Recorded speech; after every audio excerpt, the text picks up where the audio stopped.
Hello and welcome to the Durham Talents channel. My name is Jesse Durham. This is going to be another installment in our interview series. And the young lady that I'm going to be having come on today, she's been a big help to me professionally in what I'm doing and educating folks on the infinite banking concept and how to implement that into their lives and their businesses. She's calling in from Texas today. Again, she's been a big help to me professionally. She's got a great sense of humor, and she is a wealth of knowledge, having practiced this idea for some time now, and then she fills certain professional roles. So I don't want to say much more about her story. We're just going to have a conversation. Miss Sandra, can you hear me? Good morning. Yes, I can hear you. Good morning. And thank you for inviting me on this morning. Well, you know that I appreciate your patience and everything that's gone into making this happen. So thank you very much. If you would just take us right back to the beginning. How did you even hear about infinite banking? So I heard about infinite banking back in 2013, and that's actually when my husband Mike and I got started with it.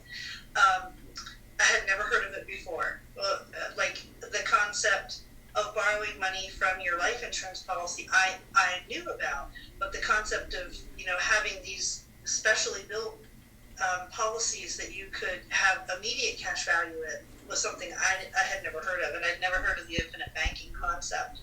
Um, so my husband and I lived in Pennsylvania at the time, and I was working for a chiropractor, and he had been to a conference, a chiropractic conference, and met up with Dr. Brent Kessler, who is kind of our infinite banking guru and the owner of the Money Multiplier. And we're good friends. I'm good friends with the chiropractor that I work with, and he was just telling me one day about this infinite banking concept.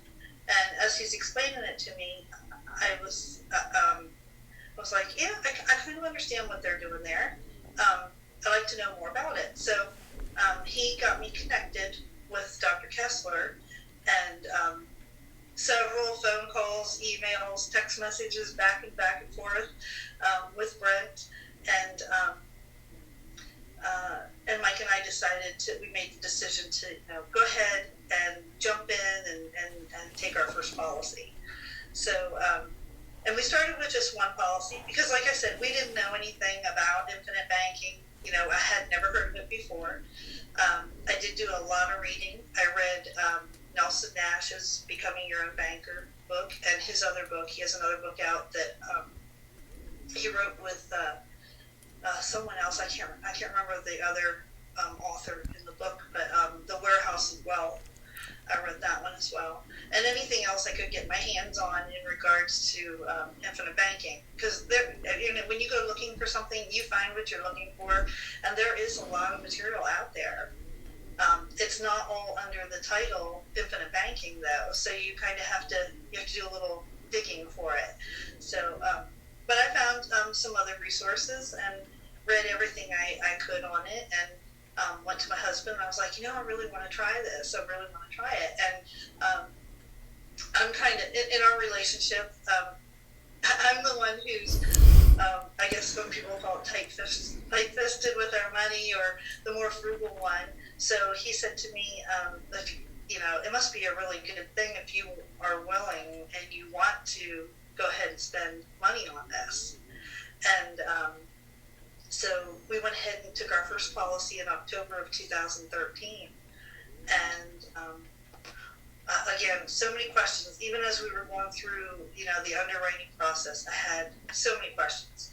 I'm sure Brent was so tired of me by the time we finally got our first policy in place. But he was so patient, and that's kind of the story with most people who are doing infinite banking. They're always willing to share, what they know. And we got started with our first policy, and once we started actually using it, a lot of what had been explained to me kind of clicked, and I understood what we were doing so much more. And within the next 6 months, we bought 4 more policies, and And then over the next couple of years, we bought more. Right now, my husband and I, we have 9 policies between the two of us. And then we have 2 adult children who, within 6 months of us taking our first policy, we got our children started as well. They were in their early 20s at the time. And we got them started. So they also do infinite banking. That is beautiful. You said so much right there that I can relate to, and I know that our clients right now could relate to, but there are plenty of folks, I dare say, that are going to be prospective clients, folks like you and I years ago that were in that process, like you're saying, of vetting the idea and learning what is this concept of, becoming your own banker and what does it mean to practice infinite banking. You said so many things that I can relate to, and that I would like to dig in on, I suppose. You emphasize having multiple conversations and multiple conversations where you're talking about the idea, but you're also getting your questions answered, and you make it seem like that was at your own pace. Am I understanding that right? That it was at your own pace, your learning process, your learning journey? Yep, absolutely. Now, once you're into the underwriting process, there is a time limit on your application. Well, time limit from when you submit your application that it needs to be completed by, or you might end up having to actually have to submit a new application at a certain point, because obviously, in a certain period of time, things can change, like your health can change. And so the insurance company might require you to submit a new application. But once we started with the process, we jumped right in and got it done. Like we got our, you have to have the medical exam and answer some questions, and we got right into it. We didn't drag out the process. We were ready. Once we applied for our policy, we were ready to do it. And yeah, we jumped right in and did it, and like I said, then the next couple were super easy because we had our exams done, and generally once you get that first exam, it's good for almost a year. So it was easy to take. It was a little easier taking our second policies. Fantastic. Second and third policies, because we had the exams and some of the stuff already. We already knew what was coming down the line. We knew what to expect. That's right.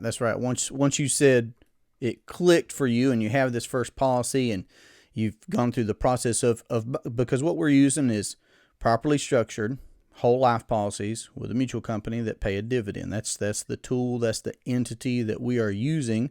And like you said earlier, folks have used life insurance policies before, but what we get from going back to the origin source, going back to Becoming Your Own Banker by Nelson Nash, is the scale that Nash added to that process. And there you guys are.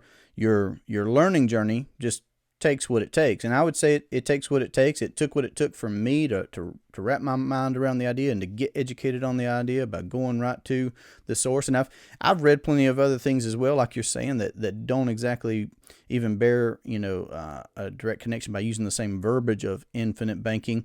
And I'm open to learning. What I appreciate from someone like Dale Carnegie is he said, I can learn, one thing from everybody. Everybody's my superior in some way, I believe is how he worded it. And in that way, I learn of him.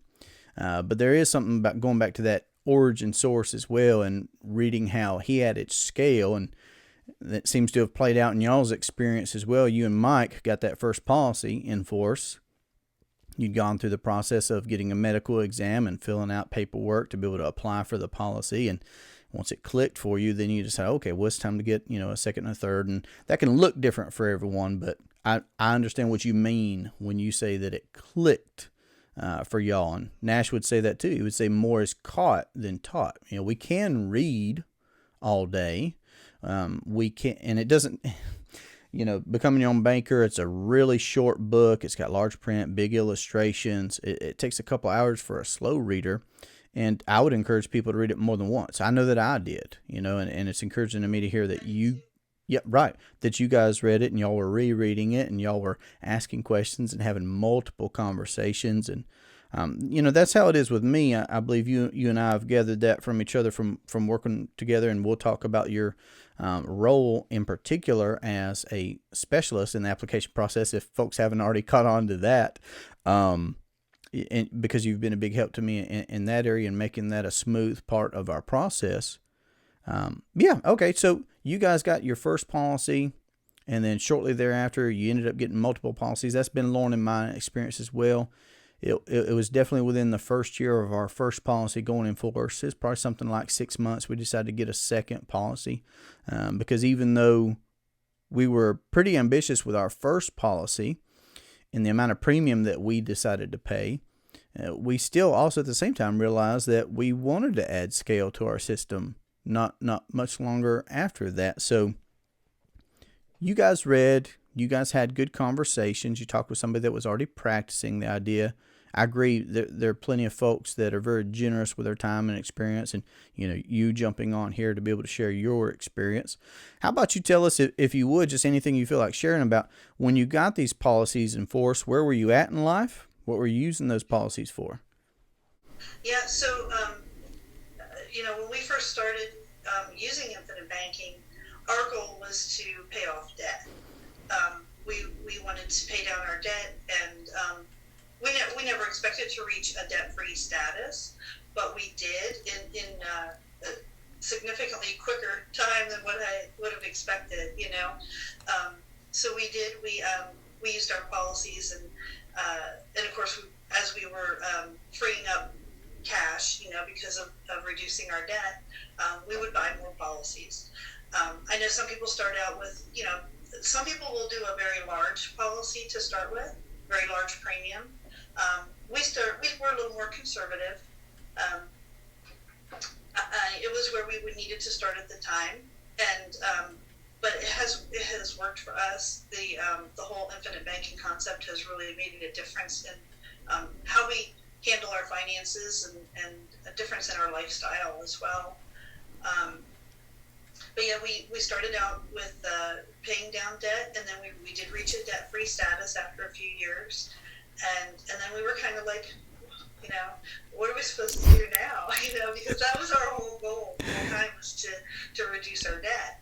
And then once we were there, we were like, we need to set some new goals. Where are we going to go from here? So at that point, then we decided we would pay back all our policy loans. So that was our next goal. And then once we paid back all our policy loans, we were kind of back at the same, okay, now what's the next thing that we're going to do? What's our new goal going to be? So now in the more recent years, we've been investing in some different things. My husband, he likes to do private lending. He's been using our policies to do private lending for a few years. And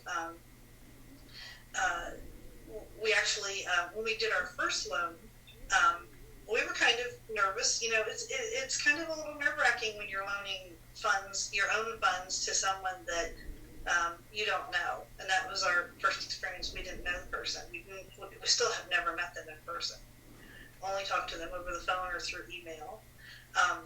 That first loan has since been paid off completely. But Brent actually helped us get started with our first private loan to someone. We had a contract in place. They had collateral. And since then, we've actually set up, just like a business would, we have set up a structure for our loaning process. So we have certain criteria that the borrower needs to meet. We have certain criteria that we need to follow for ourselves for loaning privately to someone else. And then we've also invested in a home builder who's building homes. He's building new homes, and then we also have investment in someone who's flipping houses. He's buying and flipping houses, and I think he's also maybe doing Airbnbs with some of the properties. I'm not sure, but they're paying us a return on our funds, and then we've also just this past year jumped into multifamily syndication, which is kind of exciting. I'm excited. I'm excited to watch the process and watch it play out, because if you don't know what multi-family syndication is, I suggest you maybe do a little research on that and Google that, and it's interesting. I'm excited to watch how that plays out. That's a little bit longer term hold on your funds. They hold our funds for up to 5 years, so it's kind of an interesting process. I know you mentioned maybe doing a podcast later on with just regarding the multifamily syndication, so I won't give too much away. Right. Well, I mean, it's so beautiful though, and it's fantastic. There's so much going on there, and Sandra, I feel like I'm certain that we can't unlearn things. When we know that Nash says in his book, just for example, just pick one, the golden rules. He who has gold makes rules. What we've seen in your process, what I hear from you is, there was a stage where your main goal was paying off and recapturing debts that you had. And y'all worked through that process of paying off debts simultaneously while building up your asset collection, your policy system, to have a system of policies. And again, according to what made sense for you guys, but that's what you're saying, is it made sense for you guys to add more to it. And that was Nash's experience as well. As he saw these interest dollars that he was paying out, and he didn't go right to, well, I need to pay that down or pay that off right away. He went to, well, I need to increase the premiums that I'm paying so that I can do both, so that I can be building up an appreciating asset, that I can have the kind of control that you're talking about. The kind of control that you're talking about is like, well, we decided to use our policy and then policies for paying off debt. And then we decided to let that loan stay outstanding until we got to a position of, having that paid off. And then we set up, our own plan for repaying that. And then you worked into the stage now where you talk about, so many different fun things that, again, if folks are participating and excited about those things, great. If for them it's something else, great. You and I know that the banking process is taking place regardless in all these. So if you're doing what you want to do and it's on your terms and conditions, like that's all I'm hearing out of your conversation now, is just the level of control that you and Mike have experienced by building up a system of policies, and then you directing where those funds are going and how they're coming back and when they're coming back. And absolutely, you're in control, and that's what has made it. What's made a huge difference for us, is having that level of control instead of having someone else tell us how we're going to use our money. We're telling ourselves how we're going to use our money. How did I say it? We're the banker, but we're also the banking customer. So as the banker, we're telling ourselves, it's an agreement between ourselves and ourselves, basically. That's right. Yeah. You guys becoming y'all's own banker. You've even told me, you've used the phrase before of, now that you're at this stage of building assets and making different investment choices, you've said you and Mike call, but between yourselves, you call what your business, the savings and loan. Fry savings and loan. Fry savings and loan. I love that. I'm the savings side, he's the loan side. That's what I said. That's right. That's where your personalities fit into that dynamic there. Yep. Just like if you walked into a bank and you go to the loan officer, or you go to the person on the other side of the lobby who's, they're setting up your savings account and your checking account. That's us. I'm on the one side, he's on the other side. But it's made a great combination, and it has made a huge difference that we're both on board with it too. I mean, if you when you want to speak about relationships, you do have to both parties in the couple have to be on board with what's happening. And our kids, like I said, our kids do it too. Our kids have been doing it just almost as long as we have. And they're at different stages in their life than we are. Our kids are a little younger than you are, Jesse. And our son uses his policies to buy rental real estate. He's building a portfolio of his own rental real estate. Our daughter has used hers to pay off her student loans. And there are different stages in life. So not everybody's going to use their policy the same way. And a lot of times when I'm on the phone with someone who's doing an application, they'll ask me questions like that. Well, how do I use it? What should I do with it? Well, it's infinite. You can use it however you want. If you want to use it to fund your, elaborate vacation every year, if that's the only purpose you have for it, you can do that. You can use it to create passive income. You can use it for charitable donations. There's so many things. There are so many things. And I'm glad that you mentioned again about, your and Mike's relationship and how both of you were involved. Even if one took the forefront, my take and my approach for sure is, I wouldn't write a policy for someone who has a spouse that is, just actively opposed to the process or just doesn't know enough to get started. I just wouldn't even do it. Because for sure, I mean, that's where Lauren and I was more interested in the process. I heard about it first. I read the book first and all these different things. You read the book first and then you were talking to Mike and you were the one that was calling up Brent, and, that's fine. Somebody may pick a different role within, the savings and loan, for you guys, or, the Durham clan over here for us. But, having everybody aware of what's going on and aware of, well, this is us maintaining control. This is us deciding if we're in a debt recapture mode and paying things off, or, are we deciding to do real estate or just any of these other things that you're mentioning. So I'm glad that you mentioned that. I'm glad that you're sharing that. That's been your experience. It's been my experience as well. And it is encouraging for me to hear about your young adult children doing all these fantastic. I mean, I graduated with student loan debt myself.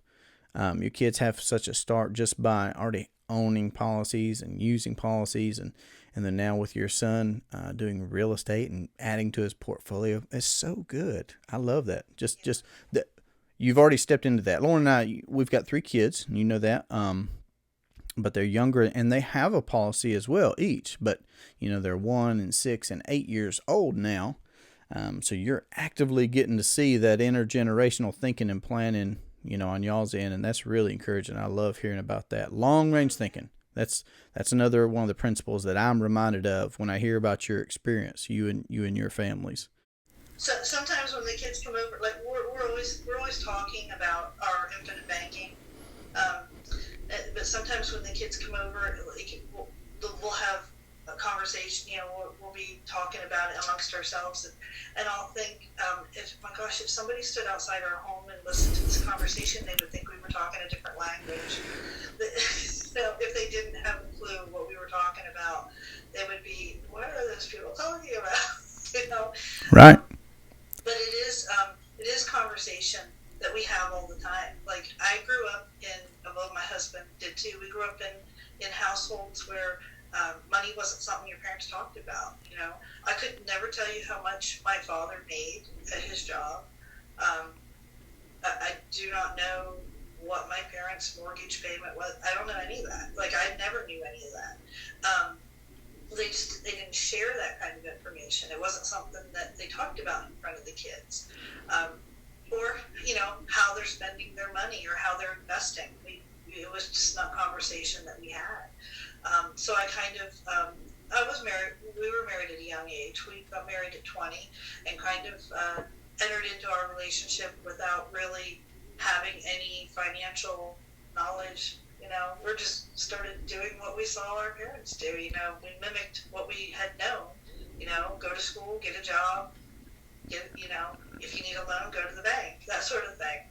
And we mimicked that lifestyle for a while, and we knew there had to be a different way of doing things, and this is that different way, and when it was presented to me, I was like, I want to know, my curiosity was piqued right away. I wanted to know more about it. And then the more I learned about it, the more I wanted to get involved in it. And, but, being the frugal one in the family, I was the one who wanted to get involved, but I also wanted to be safe. Right, right. You know what I mean? I had all those questions about, um, what if I lose my money? Because my brain was like stock market thinking, I guess. Because you hear people investing in the stock market and then they lose their money and stuff. That's right. We just didn't know. We just didn't know it. I know that when I speak to prospective clients, there is this balance again of, like you said earlier, there's a point where you're learning, you're asking questions, you're reading, and then it clicks. And there is only so much that we can know. I like how one gentleman puts it. He said, James Nether, he says it's all conversation until someone writes a check. When you catch on to this idea, when it clicks for you, like you said a second ago, it's because you're doing it. Because it's all theory until it's implemented. And everybody should take their time, just like you talked about. You called and you called again and you called again and you called again and you asked more questions. And I did the same. I saw a live presentation. I read the book. I reread the book. Had a webinar. I did all these things, to inundate myself with information and educate myself on this process. Because you're right. We're not told these things, at home or in church or in school. We're not. That was my experience as well. We didn't talk about those kinds of things. And here, it's exactly the opposite. It's, you are taking it upon yourself to become your own banker. And of course, when I say you're giving a great example to us here of, that meant you and Mike, and then of course on into the children now and what they're doing with their policies, and y'all get to sit around the Thanksgiving table or the Christmas table, and you're talking about these things and what you have going on. You get to have those conversations instead of ignoring it and just perpetuating, what was shown to us perhaps beforehand. And I love that you mentioned that. I appreciate that very much. Let me ask this while I'm thinking about it. What was the impetus for you? If you could take us to, okay, you got your first policy, because we have clients that ask a lot of the questions that you've kind of mentioned. It's like, well, what do I do with the policy now that I have the policy? When do I add to my system? And you talk to folks, of course, yourself because of what you do professionally, but you've been there as well. When you had your first policy, walk us through again the impetus of what it meant and what it looked like for you to add to your system. And I mean, you guys, it seemed like y'all knew right off the bat you're gonna be using your policy for debt. But if somebody asks you, what I'd use it for, and you tell them, well, it's infinite, just walk that out a little more for me. So, so when we got started, we knew once we got into it, once we started actually using it, that we wanted to be all in with it. We didn't want to just do it part-time. So, and honestly, anybody doing it part-time, the system, you're going to run into roadblocks all the time because the system's not going to work if you're just trying to do it. You're doing your regular thinking and how you handle your finances here, and then over here on the side, you're doing a little bit of infinite banking. It's not going to work well for you. I mean, it'll work, but it won't work well. So we were all in, and so we decided to add more policies. Like I said, as we freed up cash that we had available to us, we added more policies. The bonus side of that, we were giving, we had a death benefit in there as well that would someday go to our children. And, we just kind of, we eventually grew it to the point where we reached our human, what do they call, I can never remember what they call that, human life value. Where we were not able to get any more policies because we maxed out our human life value. I've heard about that. I've heard about, I guess folks that hear about this idea, they're entertained for a moment and they buy a policy. And like you said, the policies, a properly structured policy with a good mutual company, that's paying a dividend, it's an appreciating asset. It is what it is. It's an increase to your net worth, and it provides you with liquid access to capital. But right, if your thinking isn't along those lines, if you're not actively moving towards accounting for the banking function in your life and using that capital from your policy for paying off debt or doing whatever investing that you want, just whatever it is that you're financing already in your life. If you're still hanging on to that old thinking of, well, just set it and forget it, then that's not you becoming your own banker. That's not you practicing. You've bought, the best asset that I'm aware of, but that's not you implementing this process of becoming your own banker and practicing infinite banking for yourself. And I heard you clearly that time again as well. What I heard was you got the first policy and you're paying off debt, and then as you paid off debt, and this is one of those natural signs that it may be time to add to your system, is, well, that freed up money that had otherwise been going to someone else, and now you get to get that back into your own privatized banking system. And it may behoove you to start changing the amount of premiums that you're paying, to add and begin to scale your system out, to begin to, eventually envelop what's your entire financial footprint. Nash talks about that. It's like over the course of your lifetime, you can get premium dollars to equal income. So those are really valuable points. Why don't you tell us, Sandra, some about what, you and I met each other because of your professional role first. Why don't you tell us about, because we've probably got clients on here that have heard your voice, and maybe they're seeing you for the first time. And it's like, well, okay, I recognize Sandra's voice and I know her, from the emails and different things. But tell us a little bit about what you're doing professionally that I'm so grateful for. So there might be people who recognize my voice and my name. I do work for the Money Multiplier. I've been an infinite banking participant since 2013. And then in 2019, we had so many friends asking us about what we were doing differently, what had changed in our life, why, we were relaxed, and, what had we changed? And so in 2019, I decided to get licensed so that I could help our friends who, were like, hey, I want to know more about that, and I want to get involved too. So I got licensed so I could help them out. And then last year in 2020, Brent's wife, Terry, and his daughter, Hannah, came to me and asked me to join the application team with the Money Multiplier. So every day I'm on the phone with people who are applying for their policies as well. And they're nervous. Some of them are, well, I'm going to say most of them are probably first timers. So they're like right where I was when I started, and they have those same questions that I had. It's interesting when I hear somebody ask those, I'm like, oh, I remember asking that question.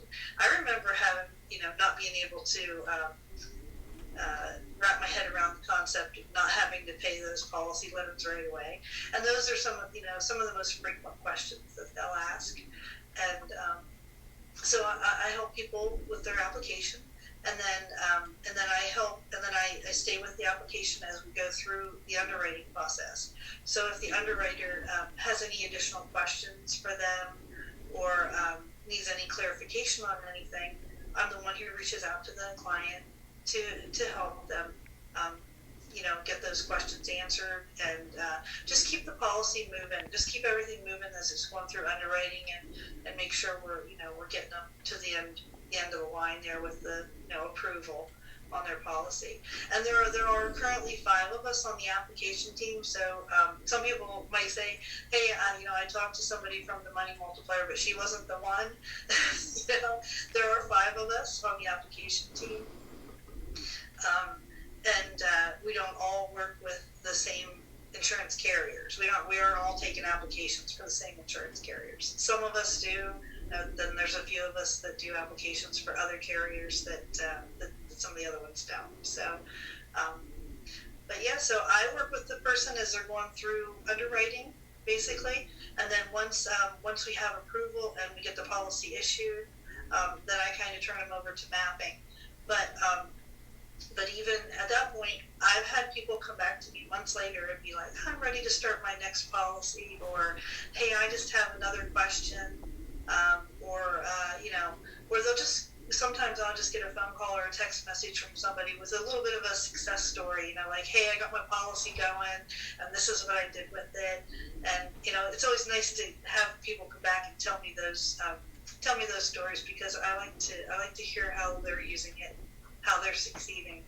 Oh, absolutely. I would say that's the bread and butter for these conversations that we have with clients and prospective clients, for sure, is what their goals are, and ultimately seeing them accomplish those goals by having the control that we've talked about. I can't say how much I appreciate, knowing that, because I have a very similar experience as far as we practice this idea as consumers ourselves, actively buying policies over years. But then we would have friends and business partners and folks that would get on the phone with us and be calling us and be asking us, well, what about this? What about the other? And there we are, we're coaching people and we're mentoring people, like was y'all's experience. And it just made sense to start doing that professionally, for sure, because we'd practiced for years as consumers ourselves, and it was easy to step into in that regard. So it's really neat to hear you say that. But I know that I appreciate one thing that I was going to say is that when I have a personal friend or a personal acquaintance or a business partner or somebody in my life, and we're helping them get started, that at the point where they're going through the application process and we're taking them through underwriting, that when they're getting a phone call or when they're getting an email, it's from somebody like you that has that experience as well. It's like, well, I do remember those questions. I do remember being there myself, just as somebody that was buying policies for own personal use. And I remember thinking through, that paradigm shift that Nash talks about. So it means a lot to me to know that, on the other end of the email, on the other end of the phone call, these clients are getting to talk to, our friends, our family, these folks that we know that are in our lives, get to talk to folks like you or any of the other excellent folks that are doing the special process of taking folks through that, medical exam and all these different things, and scheduling that and making that smooth, making that efficient. It's very helpful to us. Sandra, I really appreciate your time, what you've shared from being a consumer, what you've shared from being a professional yourself, having your license, being an application specialist, everything that you and Mike and your whole family has going on. I know that for the folks that are vetting this idea, it's a tremendous insight, to get to hear from somebody who's been both consumer and professional. Would you have any parting thought on what you would encourage them to do to vet this idea or to educate themselves about it? Yeah. Well, first thing I would tell them to do is make a list of all the questions you have. Read the book, Becoming Your Own Banker. Get in touch with someone who is a professional, like Jessie, and your wife is also licensed, right? She is. Yeah. So I would get in touch with Jessie and his wife, and get your questions answered. That's the best answer I can tell you is gain as much knowledge as you can. Be a sponge. Be open-minded. Talking to people. I have had people be like, "Hey, well, what if? What if this or what if that?" And we can all play devil's advocate, but the goal is to be open-minded, because this is another way, and it does work. And we're proof that it works. Jessie and I right here, we're proof that it works. We've been doing it, and I would say get your questions answered and talk to somebody who knows what they're doing. Somebody who's actually involved. Right. I love that. It's funny. Lauren and I just last night we were particularly talking about charitable giving and how that incorporates to us being our own banker, us building a system of policies that covers every aspect of what we're doing, every aspect of our financial footprint, and charitable giving is part of that. And that phrase you said of what if, asking those what if questions. We've been practicing this idea for several years. We own multiple policies with multiple companies. Like you alluded to earlier, we're not married to any one company.